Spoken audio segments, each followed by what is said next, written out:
Hi and welcome back to the channel. Sunday is Commercial Love Day, otherwise known as Valentine's Day.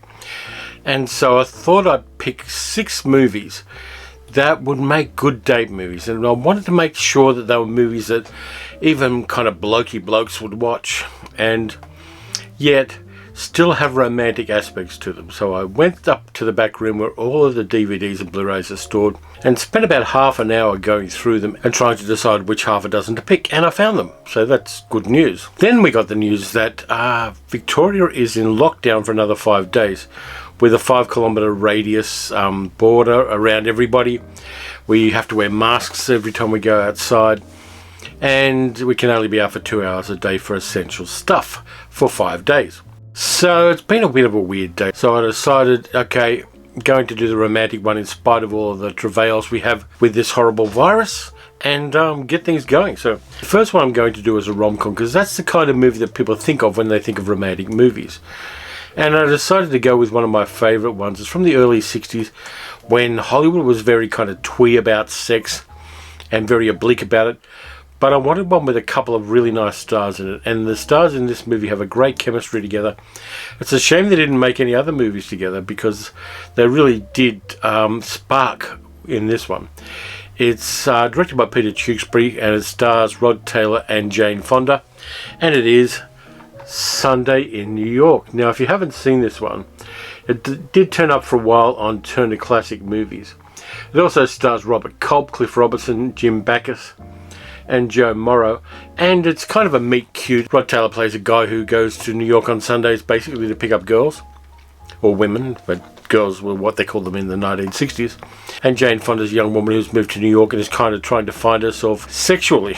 So they have a meet cute on a bus, and then the comedy of errors turns up. There's a mistaken identity, which her brother mistakes Rod Taylor's character for her kind of estranged fiance.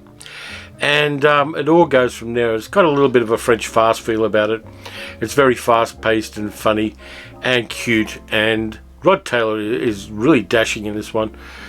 Jane Fonda is very beautiful and very kind of interesting in it as well. And the thing I love most about this is that the main set is an apartment in New York. And were I very, very wealthy, I would recreate that apartment because it's really groovy. Of course, I'd change some things. I'd put a 65-inch flat screen up on the wall and things like that, but very groovy looking apartment. I'm a big fan of nice set design in movies, and this one definitely has that. So it's also got a great soundtrack by Peter Nero, kind of tinkly piano stuff. The theme song sung by Mel Torme. It is like peak 1960s. Sunday in New York. And if you're going to watch a rom-com, you could do worse than this one. This one you don't expect to be in a list of romantic movies, but it belongs here. And it's a movie from 1951. It won Oscars, particularly for the main star. It was filmed on location under very difficult circumstances in Africa, and it is The African Queen, with Humphrey Bogart and Katharine Hepburn. It also has Robert Morley in it. Really great adventure movie as well. Most people probably know the story, but anyway, it's a story of a drunken boat captain played by Humphrey Bogart, who, with the sister of a missionary played by Katharine Hepburn, decides to go down a long river in Central Africa to Lake Victoria, because they think up this really crazy plan to blow up a German gunship which is sitting on Lake Victoria. This is during World War I. It's based on a C.S. Forester novel which I've read and which is really good. They changed the main character for Bogart from a Cockney to a Canadian, and it is just one of the great 1950s adventure movies. If you haven't seen The African Queen, you really should avail yourself of it. And the romance between the two characters is kind of cute.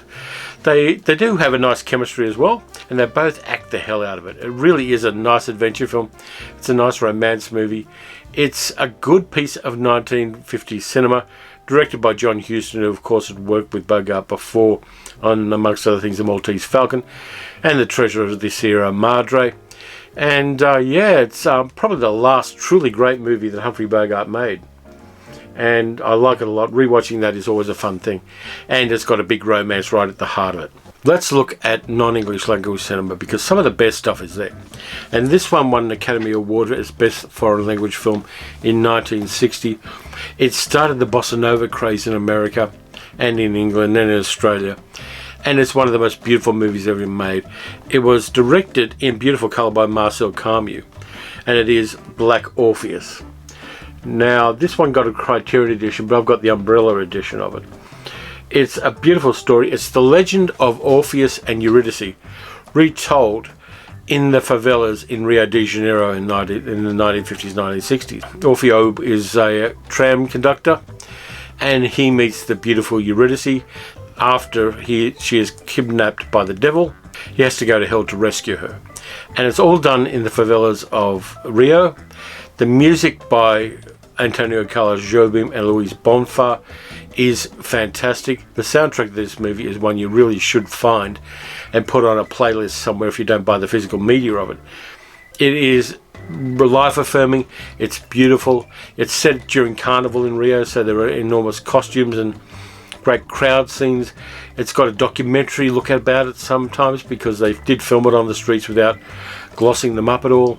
It is really a lovely film about Rio and about love, and reinterpreting a Greek legend in a modern context. It really is a fantastic movie, and one that I'm going to have to revisit soon. Well, as soon as I get the pile of to-be-watched videos out of the way. But Black Orpheus, if you haven't seen this, you should. If you haven't seen it for a long time, it might be time for a rewatch. It's a wonderful romance. It's a wonderful piece of musical cinema, and it is just lusciously beautiful to look at. I'll do the other foreign language one while I'm here. It's pretty predictable what it'll be, because people know I love a good Jacques Demy movie, and there's no such thing as a not good Jacques Demy movie. By the way, if you are in Australia and you have Stan as a streaming service, a lot of Jacques Demy's movies are on Stan at the moment. Lola's there, Bay of Angels, The Young Girls of Rochefort, Donkey Skin, a whole bunch of them, including this one, which won Oscars for its music by the wonderful Michel Legrand. All of the dialogue in this movie is sung in French. It stars Catherine Deneuve and, I always get this guy's name wrong, Nino Castelnuovo. And it is The Umbrellas of Cherbourg. You've got to see this movie. It's in beautiful, sumptuous colour. All the colours in the movie are heightened and saturated. It's a beautiful romance between a young girl who works in her mother's umbrella shop in the coastal town of Cherbourg in France, who meets a guy who works in a garage. They fall in love, they have an affair, and fate makes them part. Now, this is one of the most realistic kind of romance movies you're ever going to see, even though all the dialogue is sung and people dance around, and it's kind of got that unreality about it. Patton Oswalt's a big fan of this, and he really likes the fact that the romance feels real. And the end of the movie is such a grace note of realism and kind of tragedy as well, that every time I watch this movie, I cry. And it's a weepy movie at the end of it, and that it kind of evokes the intensity and the kind of recklessness of young love in a beautifully magical way. This is the ultimate romance movie. It's the ultimate Valentine's Day movie. And The Umbrellas of Cherbourg is one that you really need to check out if you haven't already. And we are lucky in Australia that we've got it on a streaming service right now. And if you've got that streaming service, add it to your playlist and just enjoy the hell out of it, because it is one of the truly great romance movies of all cinema. Let's go to something a bit different now. People don't really associate westerns with romance unless you're talking about Lily Von Shtupp in Blazing Saddles. But there is a western that I like a lot with an actor I'm kind of ambivalent about, and who I actually met once. A long story, I'll tell it to you another time. It is a solid western directed by Tom Gries in 1968. Starring Charlton Heston, Joan Hackett, and Donald Pleasance, and it is Will Penny. Now, this one you have to check out because it is a hidden gem. He's basically looking after cattle in the high country in Montana during the winter, and he's attacked by a bunch of bandits. A woman and her son are living in one of the line shacks on the property, which is against all their rules, and she nurses him back to health. And he knows that she shouldn't be there, and as soon as the boss comes around, they're all going to be in trouble. But a romance develops between them. She has a young son who attaches himself to Will, and they build a bond and a relationship there. And the movie is kind of part action western and also part romance. And neither of these parts jars against the other one. It works really well, and I always get weepy at the end of this one as well. It's my other weepy movie out of these ones.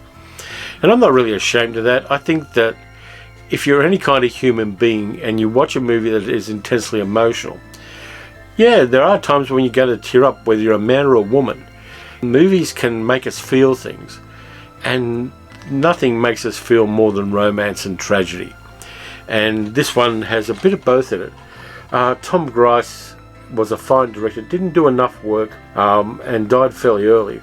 But Will Penny is a hidden gem of Western, and if you haven't seen it, you should check it out. So that brings me to the last one, which is from the 1940s.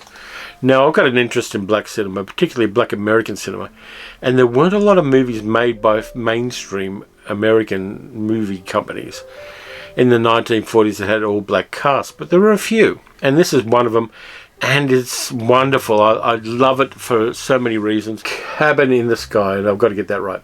It's Cabin in the Sky, starring Eddie Rochester Anderson, Lena Horne, and Ethel Waters.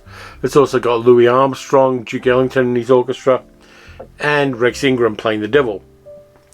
This one I like a lot. It's about a guy called Little Joe, played by Eddie Anderson, who who is married to Ethel Waters' character, but is kind of entranced by a beautiful younger woman played by Lena Horne, who the devil has sent to seduce him, because devils do that kind of thing. There's a lot of great music in this movie. There's some great dancing in it as well. But the heart of the movie is Ethel Waters singing Taking a Chance on Love. And she brings such a kind of womanliness to singing that song that it's really great. It's you can tell exactly who her character is by the way she sings that song. It's joyous and it's optimistic and it's really something special. This is one of my favorite musical moments in a movie from the 1940s, and it's not in a big MGM musical or a big Warner Brothers musical. It's in this one. And it was directed by Vincente Minnelli, by the way, who directed The Bad and the Beautiful and 2 Weeks in Another Town. But Cabin in the Sky, it was based on a stage play, really does have something about it that not a lot of other Hollywood films of the time had. I don't think it's perfect as far as its depiction of race is concerned, but it does have some really fine actors and singers doing their utmost to make the film an incredibly rich entertainment, which I think it is. Cabin in the Sky, I have a hell of a lot of time for, and you should check it out. I think there are a couple of copies of it on YouTube if you have to, but again, I'm a physical media guy and I like to own a copy of things because they can vanish from online worlds just like that. So anyway, there are my 6 romance movies for Valentine's Day. Bit of a diverse group. You've got adventure films in there, you've got rom-coms, you've got westerns. The romances are everywhere. And on that rather cheerful note, thank you very much for watching. As always, you can subscribe, leave a comment and like, and hit the notification bell. You can support the channel at patreon.com/paleocinema for as little as $1 American per month. And just let me know what your favourite kind of romantic movies are. Even if you're a guy, I know you've got a couple of them stashed away in the back of your mind. Let me know what they are. So anyway, thank you very much for watching. As always, look after yourselves. Get the jab, stay safe, wash your hands, wear a mask over your nose. And I'll catch you next time.